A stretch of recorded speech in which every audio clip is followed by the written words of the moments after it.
So, verse 27, and here's what I wanted to get to today.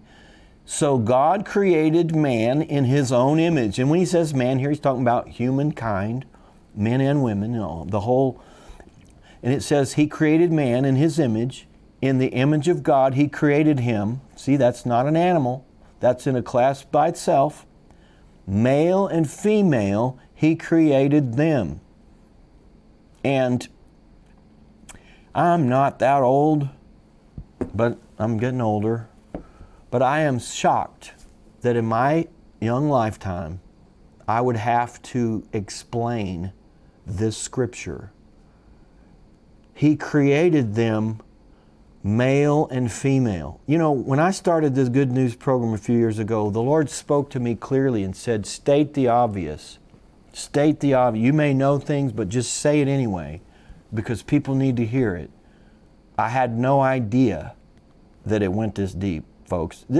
To me, this is more obvious than 2 + 2 is 4.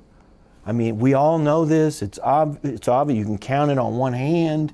It's just part of the reality we live in.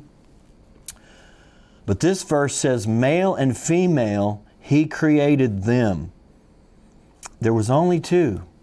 And I'm not going to apologize for the Bible. There was male and female. There wasn't any more genders than that. There's not 70, as I've seen in some studies, 70 genders. There was only 2. And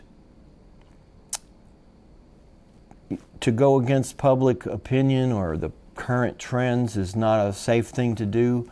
But I want to go on record saying this, because if you raise a child and you tell him or her or it, you could be any of these 70 genders, you just never know, how can they deal with the complex changes in their bodies and their minds as they grow up in this confusing world?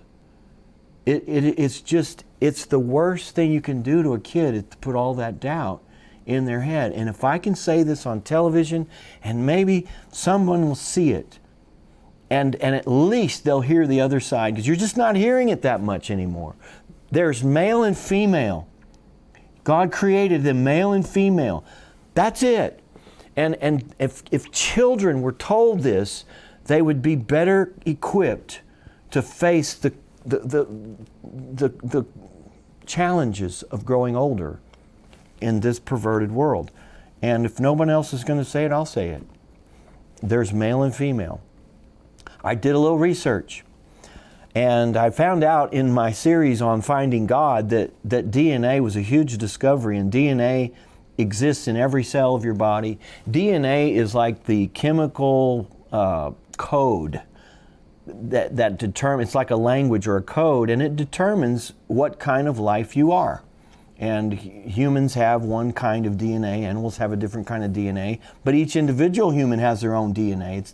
It's that complex that it could be, your DNA is unique, and that's how, if you watch forensic files, they will find you by your DNA, and you can't even see DNA. They will find you and arrest you and put you in jail.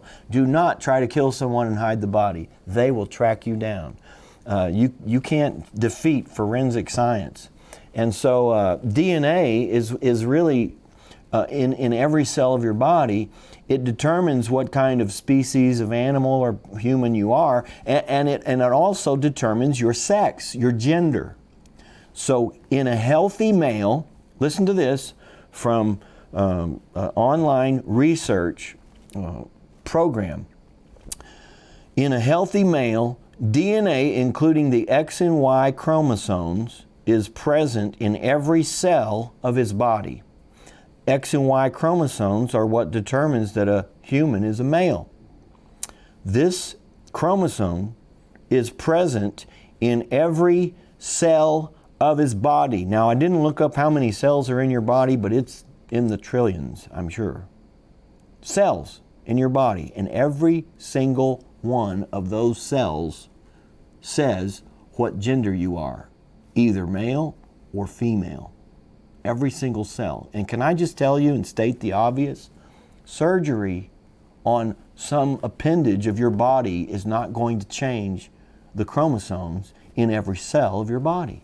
It's just not going to do it. And if you're confused, if someone's confused, and my heart goes out to people, and that's why I know people are going to get mad about this. I know people are going to attack me for this. But I'm saying it because I truly feel for people who are confused, who are dealing with doubt, and who are considering all kinds of remedies that are not scriptural.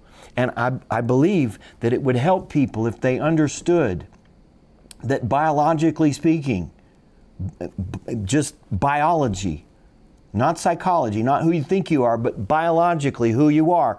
There's only two genders. They're determined by your chromosomes, and these chromosomes are in every cell of your body.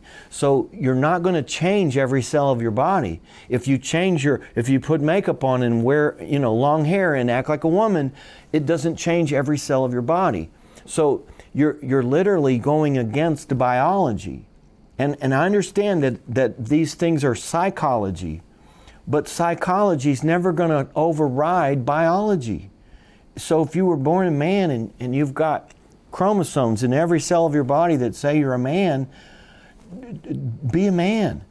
You're going against your own chromosomes to try to be something else. Let me say this. In a healthy female, 2 X chromosomes are included in every cell of her body. This is the typical chromosomal makeup for individuals with a female biological sex. These X chromosomes carry genetic information that contributes to various traits and characteristics. It's the blueprint. It's the programming of your body. And this is science. It's not Bible. This is science. I already read Bible. He created them male and female. And lo and behold, science agrees with the Bible. Science is saying exactly what it says in Genesis 1:27. It's in agreement. So now, I did say in a healthy male and a healthy female. I am not saying that there aren't birth defects, and I've heard stories about all of these different things that happen as a birth defect.